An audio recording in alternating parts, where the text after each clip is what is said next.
Well, hello, everybody. Hello, and good evening. Good evening, everybody. Good evening. This is Coach Sherry, Chaplain Sherry, your community pastor Sherry, and Sherry, the curator of the Preachers Academy, the host for this Lenten series, Lent, a Holy Disruption. Welcome tonight. I am excited to be here. Last week we did not get to come on, but that's okay because we're not skipping a beat. We are here tonight. Welcome again. If this is your very first time joining me, this is what I need for you to do. I need for you to like, share, tag, um, let me know where you are coming in from. If you are watching me through Facebook, YouTube, however you are here, let me know. Greet me tonight and let me know that I am not talking to myself. Again, this is our actually our fourth week. It should have been the fifth week, but again, we could not be here last week. But this is the fourth week of our Lenten series, Lent, a Holy Disruption, turning over tables, flipping over tables. We have contended that during this Lenten season, unlike Advent, we are not anticipating the birth of a bouncing baby boy. We are anticipating the death of a 33-year-old man, the murder, the lynching of a 33-year-old man. So Lent is the total opposite of Advent. During Advent, there's much anticipation, much hope, love, joy, in expecting a newborn, right? That's not the case in Lent. In Lent, we are going full circle. We are going the opposite direction. We are going toward death. We are marching toward death. And so we are looking at um, the things that Jesus did that got him to the cross, the things that got Jesus to the cross. So, as a reminder, let's talk about what Lent is. As a reminder, let's talk about what Lent is. It is a 40-day season of reflection, repentance, and renewal observed by many Christian traditions leading up to Easter. It begins on Ash Wednesday and it ends on Holy Saturday. It is a time that people give up something or they take on something. We determined that it would not do us any good if we simply gave up meats and sweets and social media and all of those things if we did not give up mess. It's one thing to give up, but it's another thing to take on. We not only want to think about giving up, but we want to also pick up those things that we can take beyond these 40 days as followers of Jesus, right? As followers of Jesus, we want to be more than Christians. We want to be followers of Jesus. And perhaps you're asking, well, Pastor Sherry, what do you mean more than Christians? What is there besides being a Christian? Well, I contend that there is a mass difference between being a Christian and a Jesus follower. In my head, in my way of thinking, a Christian gets you to heaven. If that's your theological belief. However, being a Jesus follower helps us to follow the ways, the words of Jesus right here on earth. And so, this season of Advent, Lent, these 40 days symbolizes Jesus' experience in the wilderness. It symbolizes Jesus' 40 days in the wilderness, what we come to call the temptation of Jesus, that you can find in Matthew 4:1 through 11, Luke 4, 1 through 13. Remember, this is the time that the adversary takes Jesus up to the high mountain and tells him, look around, all of this could be yours if you just, right? If you just really bow down to me. If you um give up your way of being, and you can have all of these things. And what did these things boil down to? They boil down to power, control, and greed. Power, control, and greed. And right after these 40 days, right, Jesus goes into the um, um, his very first sermon, right? He outlines his mission statement in Luke 4 and 18. He tells us, good evening, Pastor Bianca, so glad to see you tonight. Jesus tells us, he lays out his mission. He lays out the work, right? He lays out a work that will go against everything that the culture, that the world, that society says is the way. Jesus said that he came to bring liberty. He came to free the oppressed. He came to do the opposite of what culture said. He came to turn, I like to say, things right side up, not just turn it upside down, because it was already upside down, but to turn things right side up. And so from that point on, that is the work that Jesus did. He did the opposite of the status quo. I like to use this statement that I've been using in our entire time, that almost every single Jesus story, from his birth to death to resurrection, reveals an inversion of the world's understanding of power. He touched lepers and dined with sinners. He turned over tables and called out religiosity on its hypocrisy. He told everybody that they needed to be last, not first. He said that love transcends all, that the way toward God was not up, but down to the places of real life and real pain, and that God desired mercy and not sacrifice. So all of the things that Jesus did went against the world at that time, certainly Rome, and the understanding of power. And so through our time together, in our first weeks, we talked about Jesus overturning tables of power. Jesus turning over tables of power. Then we went to Jesus overturns tables of privilege. And then we moved toward Jesus overturns tables of patriarchy. And tonight we're going to focus on Jesus turning tables of pretending. Jesus has gotten fed up with the religious folks, and he calls them out. He calls them out. Now, let us go you need to read the whole Matthew 23, but in a nutshell, we're going to talk about the whole chapter. But in a nutshell, it boils down to these two verses.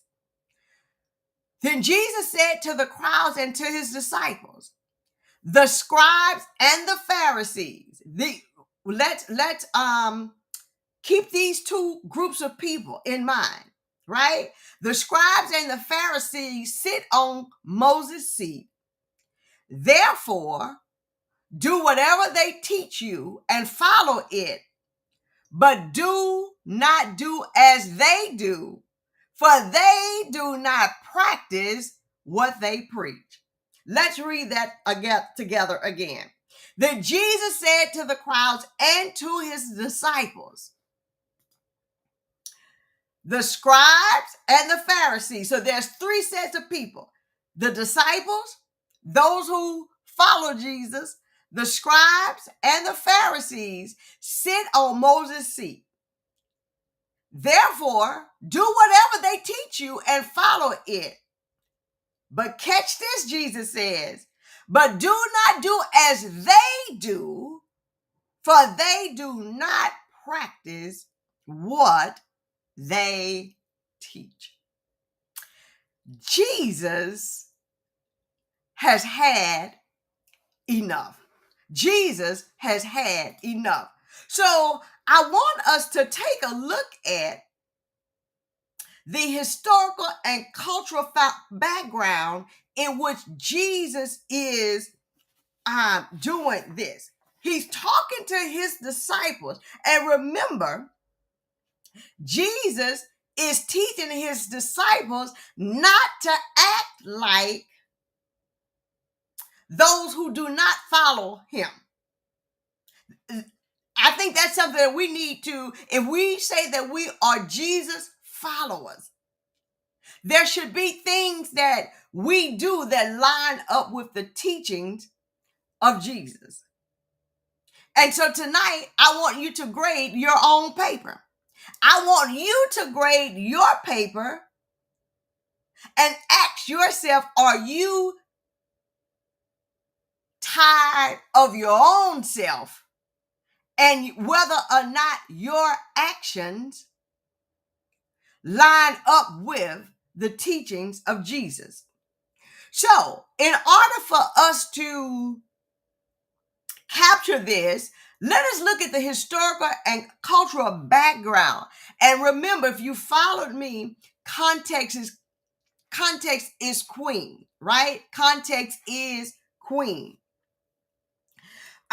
So let's look at the historical background of what is going on in this text. Let's look at the historical background, what is going on in this text.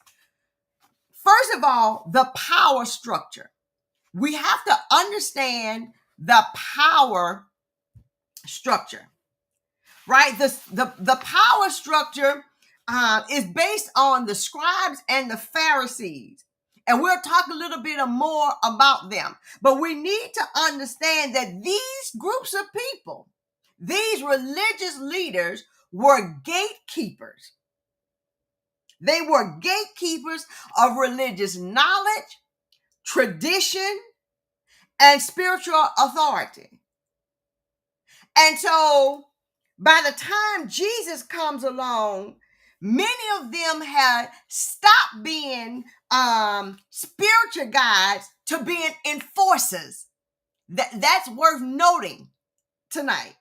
That many of them have stopped being spiritual guides to being enforcers of empty rituals and self-righteous behavior. So these groups of people were dictating to other people what they should and should not do, not based upon the law and the Torah so much, because Jesus gives them their props, right? And said, listen, they sit in Moses' seat. When it comes to law, when it comes to Torah, you can't beat them. However, they have gone a step further to put heavy yokes upon people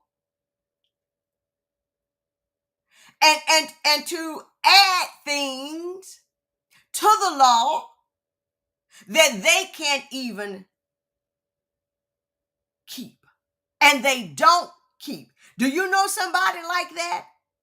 That all of the rules apply to you, right? But they want grace for their own lives. The second thing we need to know about this time is religion in public life. In Jewish society, religion was not separate from their daily life. It was who they were, right? It shaped their politics, it shaped their family, it shaped their economics, and it shaped their education. So it was no separation of church and state, so to speak.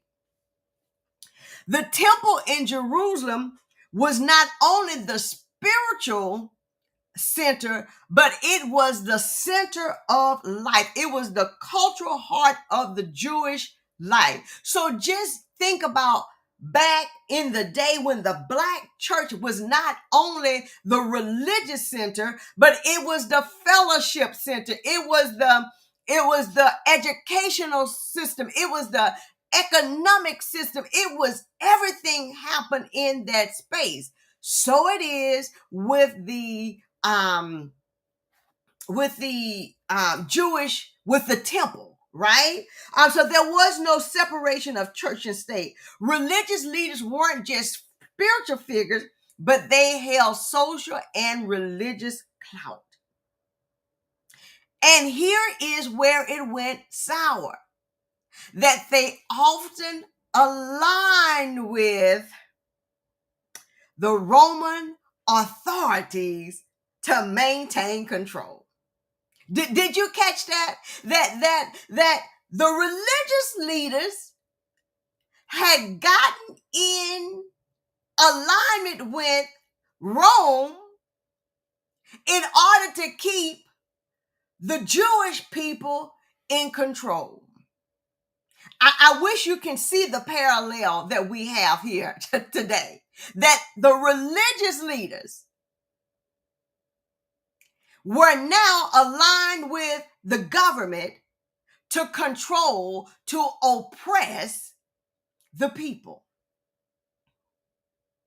And so Jesus' critique of them in Matthew 23 isn't just about their hypocrisy. It is about how these leaders were misusing religious power to control, to exclude, and oppress.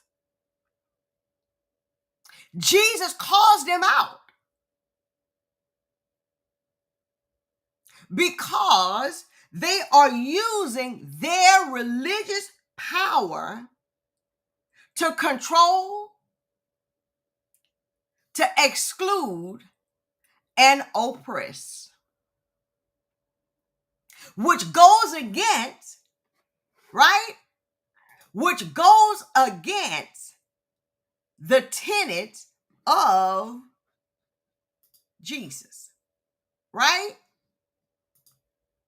So let's keep going. The third thing we need to know about this culture is the oral law and the heavy burdens, right? The Pharisees taught both the written law, the Torah, but they also were the keepers of the oral traditions, right? These were rules built around the law to prevent the people from even coming closer to breaking it, right? So what they did was they added extra things.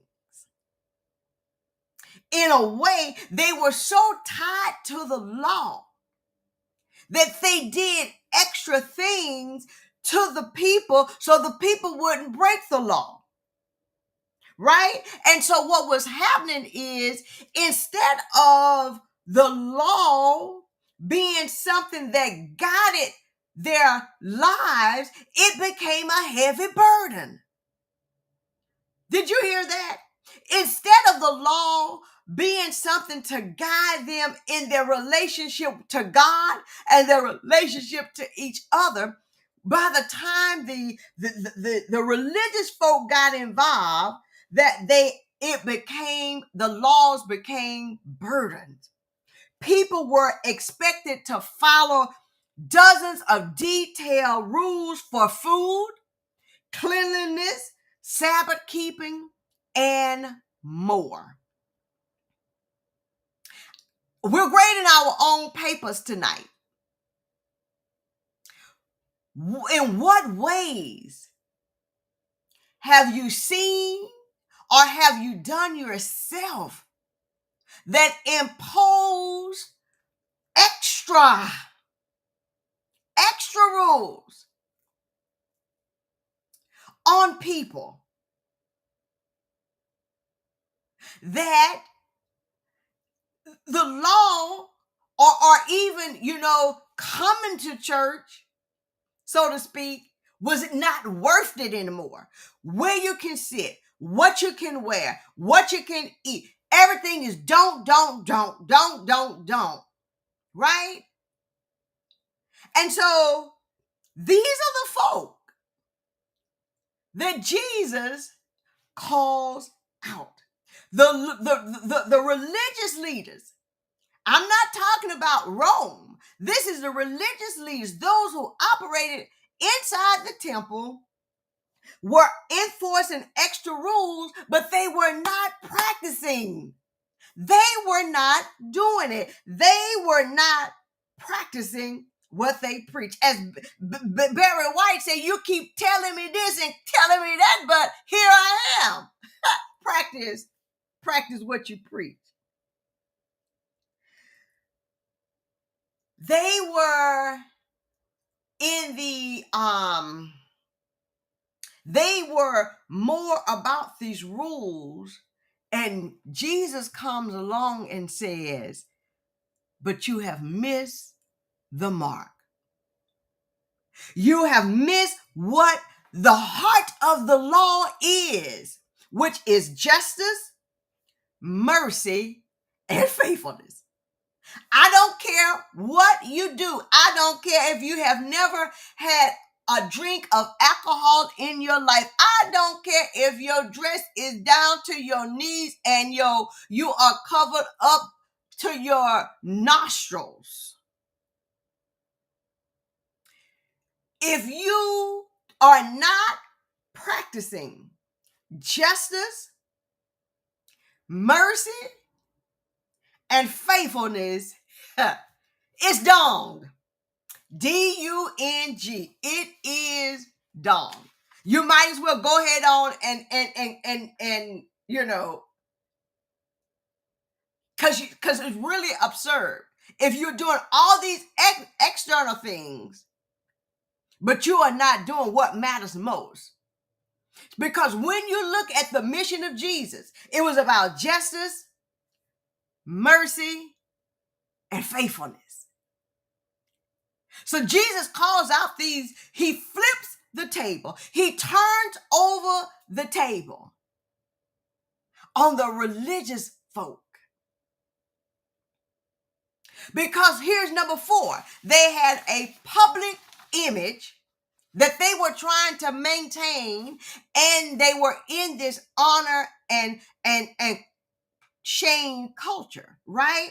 First century Jewish culture was deeply rooted in honor and shame. So in our previous lessons, we talked about, right, how it was important who you invited to your banquets. It was important your seating chart was, if your worth was tied to who you knew. Your worth was tied to who invited you and who you invited. And Jesus comes along and says, listen, open the door wide open, the highways and the byways, and let those come in who cannot invite you to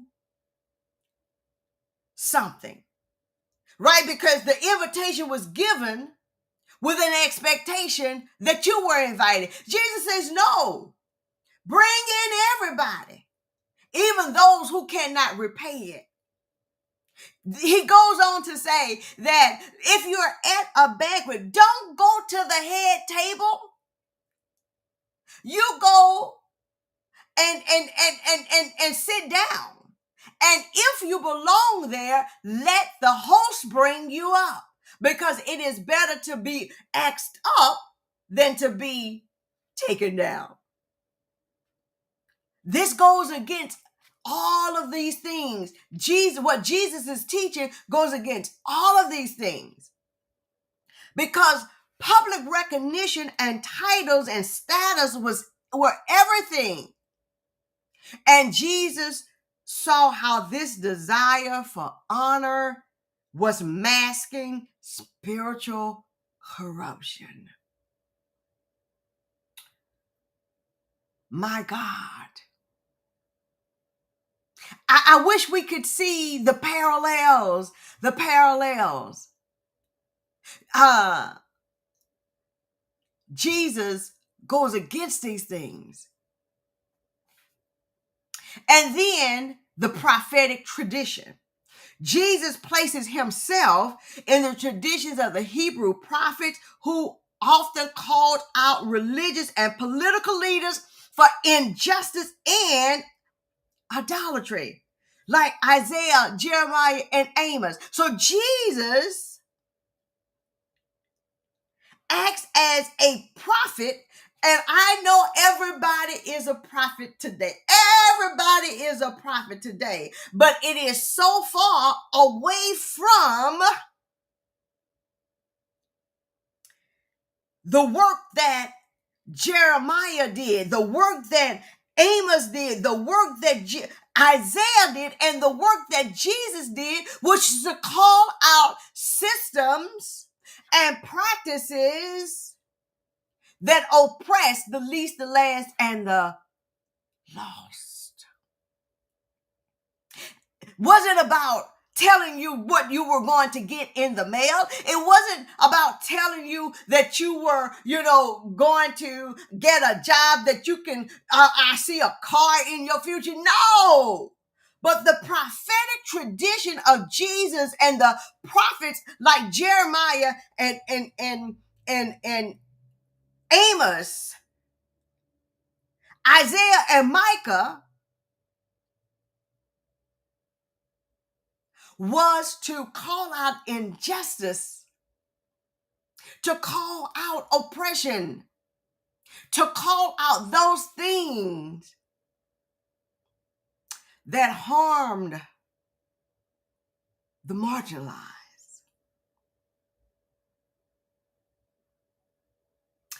And so in that prophetic tradition, as we go along, we're going to see that Jesus, through what we call these 7 woes, WOES, pronounces judgment for those who misuse power. And then finally, there was tension between Jesus and the religious establishment. By the time we get to this particular story in Matthew 23, Jesus, from Matthew 21 through 22, if you read all of this, these stories, there are groups of people who are trying to trap Jesus. They are asking him all of these questions. They're asking him about paying taxes. They're asking him, do you pay the emperor's tax? And so because they're trying to find something. They're trying to find something to get him with, right? Because what Jesus is teaching is going against, and I just cannot get over it, that the religious leaders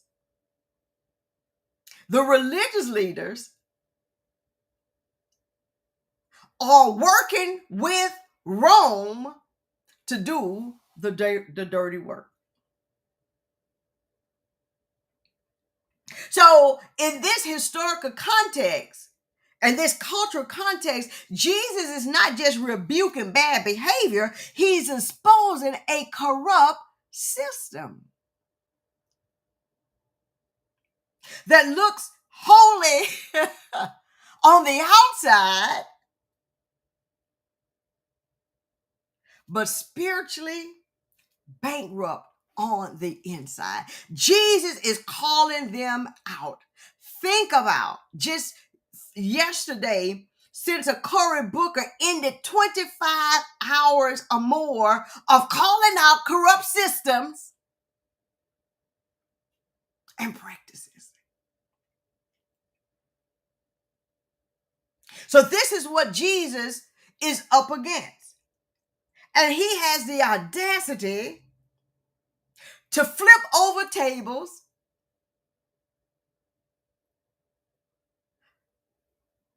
of pretending. Because they are so concerned about what's happening on the inside. I mean, they're external, what they look like, what they sound like. They got the regalia on. They have, they know the word. They can quote the scriptures. They got the Torah down pat. And Jesus tells them that he is teaching his followers, don't be like them. Oh my God. Good to see you, Dr. Jamie. Jesus is teaching his disciples, don't be like these people. I'm going to show you the people I don't want you to follow.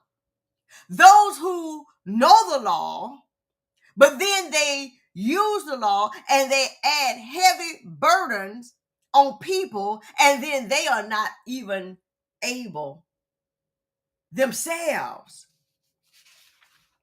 They are not able, and they don't want to, they don't intend to follow them themselves. So Jesus has had enough with these people, these religious leaders. And as they say in the church, he's not talking to the world. He's talking to the religious people, the religious leaders, the scribes, who were religious scholars. They were experts in the Torah. They were responsible for teaching, interpreting, and copying scriptures. But some use their knowledge to burden people with rules instead of pointing them to God's grace. They were more, that's why, he had to teach them about the Sabbath, working on the Sabbath, because they were so concerned about, they were so concerned about the law that they missed humanity. They were so concerned about the law. And Jesus says, well, look, if your ox fell in the ditch, would you not go and get it? Right? If you can't even think about humanity. And my friends, I'm just here today to say that much is happening just like that today, that there are many who are so concerned about the law, the rule of the law, that they miss humanity.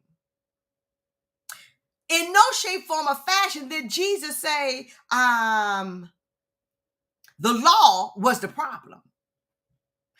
Jesus already said, look, I didn't come to abolish the law. But what I am going to do is to call out this extra stuff, this misuse of power using the law. I want to contend tonight, and again, this is grading your own paper, that we have some of our religious institutions, some of our churches are so into the law, the rules, the policies, the procedures, that they miss humanity, that they miss the people. They miss justice. They miss mercy. They miss humility. They miss faithfulness. So the scribes, let's think of these as, the theologians, right? The scholars. They know it, right? But then there's a second group of people who are the Pharisees, That they're a religious group known for their strict devotion to the law and oral traditions. They were influential in the life of the everyday Jewish people. They were more concerned with appearance, with control, than justice, mercy, and humility. So when we get to Matthew 23, then Jesus goes on to talk about, listen, you pray, you pray, you have these, let's just kind of like look at verse 5. They do all their deeds to be seen by others, for they make their phylacteries broad and their fringes long. They got on the religious regalia. They have on the robes. They have everything is in its place externally. They love to have the place of honor at banquets and the best seats in the synagogues, and to be greeted with respect in the marketplaces, and to have people call them rabbi.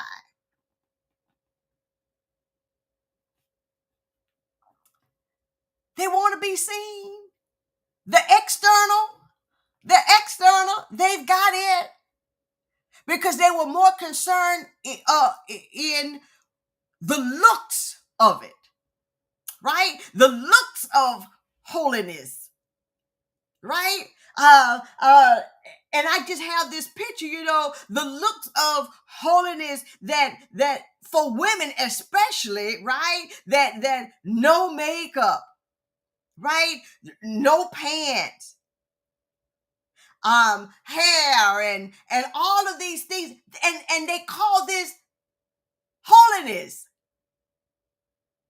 But in my experience, not one time, and in my knowing and in my observation, not one time does your external stop you from doing what is already in your heart. Can I get a witness? I can't believe I said that.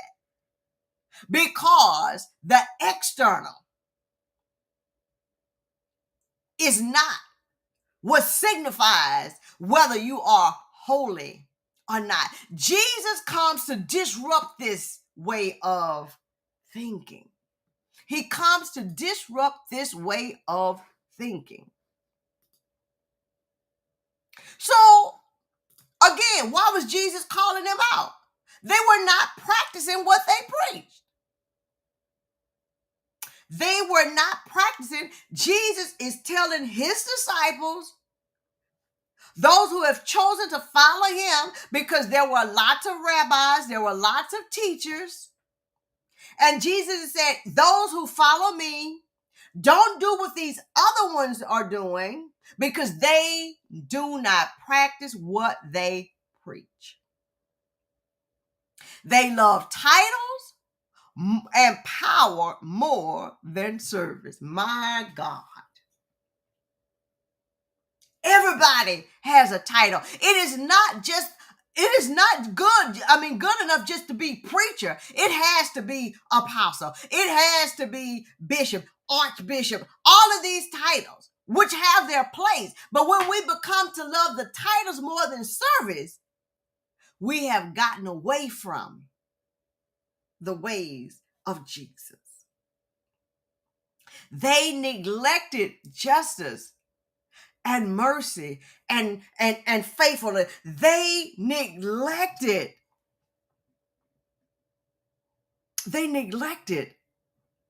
the ways of Jesus. And Jesus is saying, I don't care about all of that stuff. Because if you are not doing what matters most, it's worthless. I'm calling it. Oh, you're exactly right, Pastor Bianca. It's a risky business because this is the work that Jesus was doing. Jesus' work was risky in this setting because it went against the teachings of it went against the systems of the world, of Rome, and of um, um, the religious leaders. What gets me is the religious leaders, and Jesus is not even talking to Rome. Jesus is talking to the religious leaders. Jesus is talking to the church folk. He's talking to those who say, right? He's calling them out because they crushed others with rules they don't keep themselves.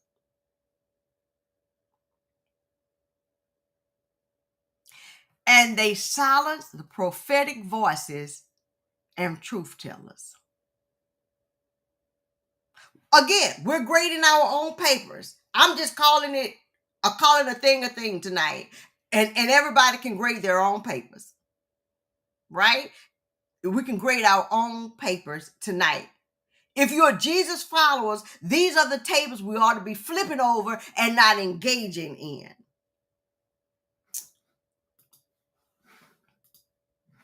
So let's look at these 7 woes.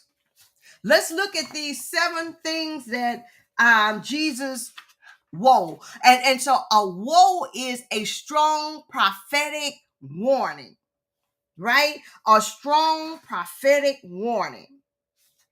The first thing is Jesus says, you shut the door of the kingdom. You shut the door of the kingdom. This is in, the woes are in verses 13 through 36. He says, you block people from the kingdom. You don't go in yourselves and you don't let other people go in either. Let's look at this here. In verse 13, but woe to you, scribes and Pharisees, hypocrites, for you lock people out of the kingdom of heaven, for you do not go in yourselves, and when others are going in, you stop them. How is this done? It is done by putting roadblocks for people who cannot follow these laws, right? Because then if you don't follow the law, then there's a problem. But then you can't follow the law because they become heavy burdens. So what you're doing is shutting people out. Number 2, you convert people into something worse.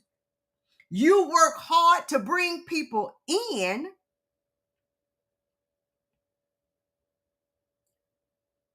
but then when they do, you make them worse. You make them worse than you are. The third thing is you twist sacred things for your gain. You twist God's truth to suit your own agenda. You play word games with sacred things, right? You have the truth, you have God's word, you have the law, but then you twist it. Then you add to it, you take it away. You manipulate it, right? And remember, it goes back to greed, power, and control. The fourth thing is you obsess over little rules, but you ignore, again, justice, mercy, and faithfulness. You major in the minor and you minor in the majors. That's what Jesus is saying.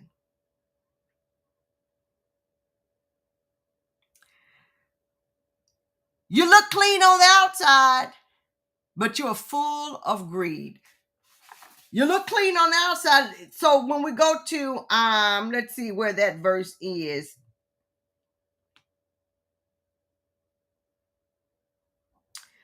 Let's see. It's like he talks about the whitewashed tombs. I can't, which verse is that?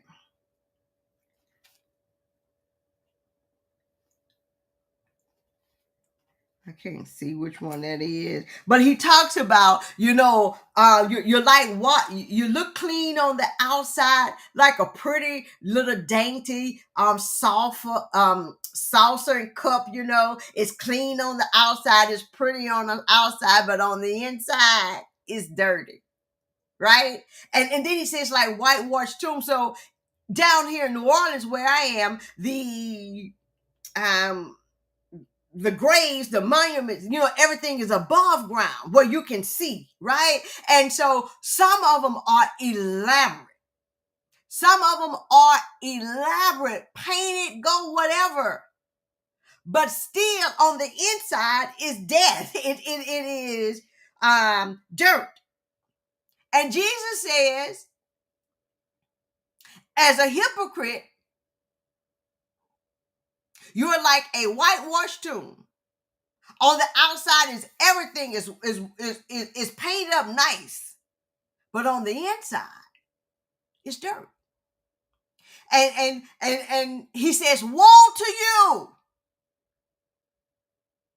You act holy, but you're just like your ancestors who kill the prophets." Because when we don't want to hear, when somebody goes against the system, the thing is to try to take them out, to try to silence them.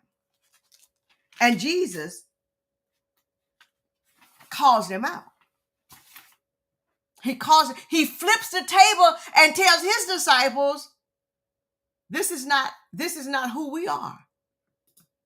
This is not who we are. So what does this mean for all of us tonight? Whatever you're looking, what does this look? Why should we care? How do we apply it? We apply by not faking it,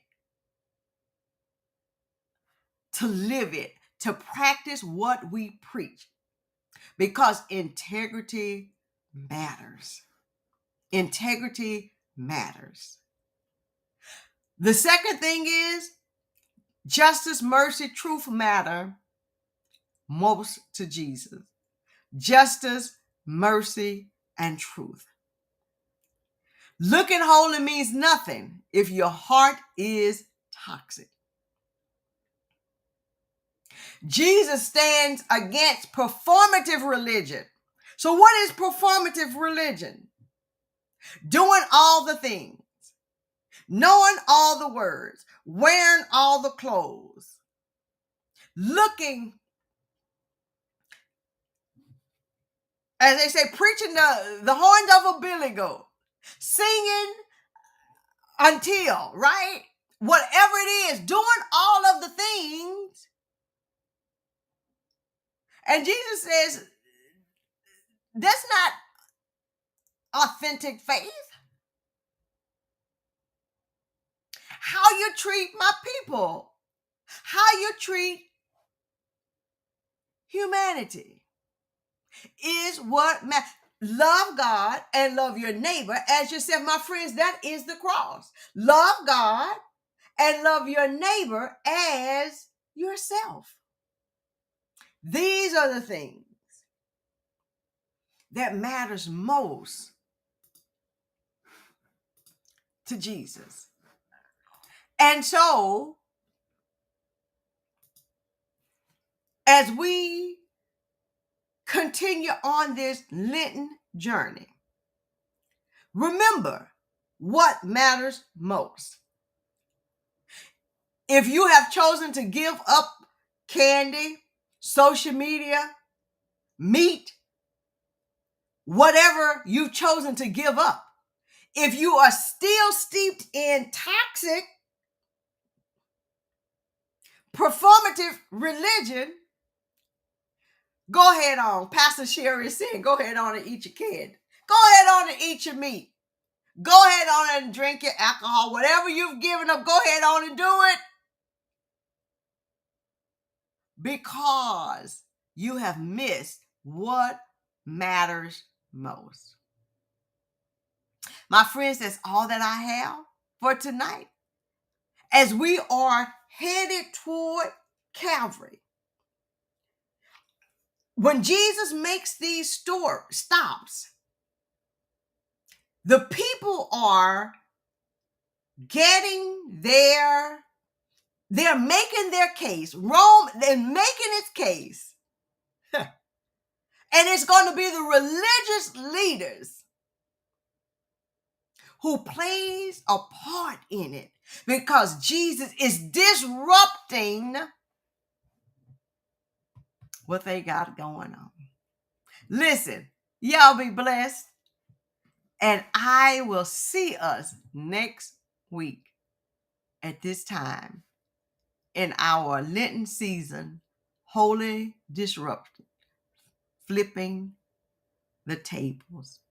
May all be well with your day.